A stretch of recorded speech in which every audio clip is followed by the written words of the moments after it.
When someone starts dialysis, there is a common assumption that their medical clock has suddenly started ticking toward a single fixed expiration date. But that timeline shifts drastically depending on geography.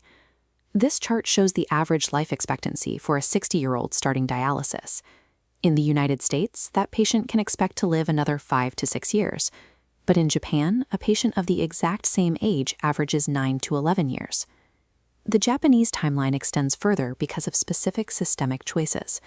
Universal healthcare ensures consistent access to treatment, and their clinics maintain exceptionally strict water purity standards for the dialysate fluid. Yet, even within the same world-class clinic in Tokyo, the timeline remains volatile. You can find two 60-year-olds on identical machines, where one lives for 15 years while the other survives only 5.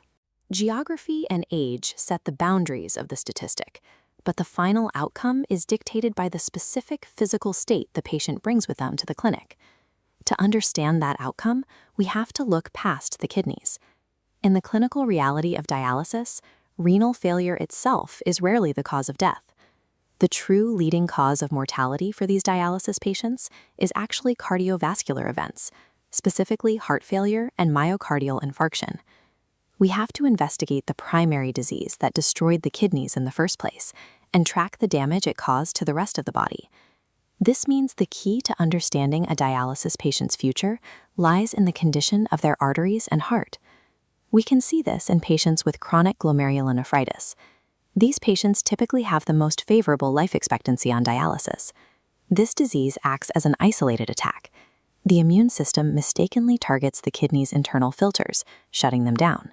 Because this is restricted to the kidneys, the surrounding cardiovascular network is spared.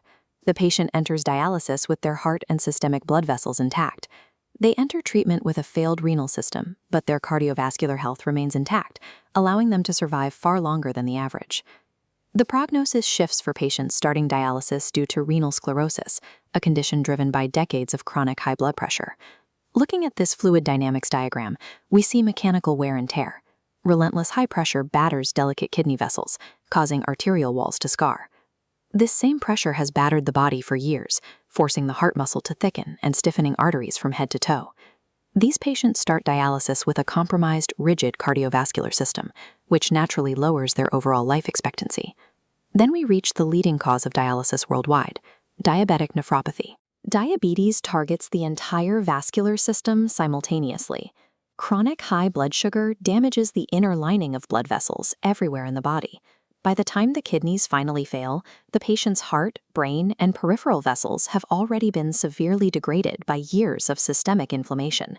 This timeline chart compares the three diseases and shows the statistical impact. For diabetic patients, this widespread damage cut their life expectancy by 2 to 4 years compared to other dialysis patients of the exact same age. Diabetic kidney failure is the final stage of a systemic vascular collapse, explaining why it carries the harshest mortality rate in the clinic. A dialysis machine can filter uremic toxins from the blood. It cannot reverse decades of historical damage to the arteries and the heart.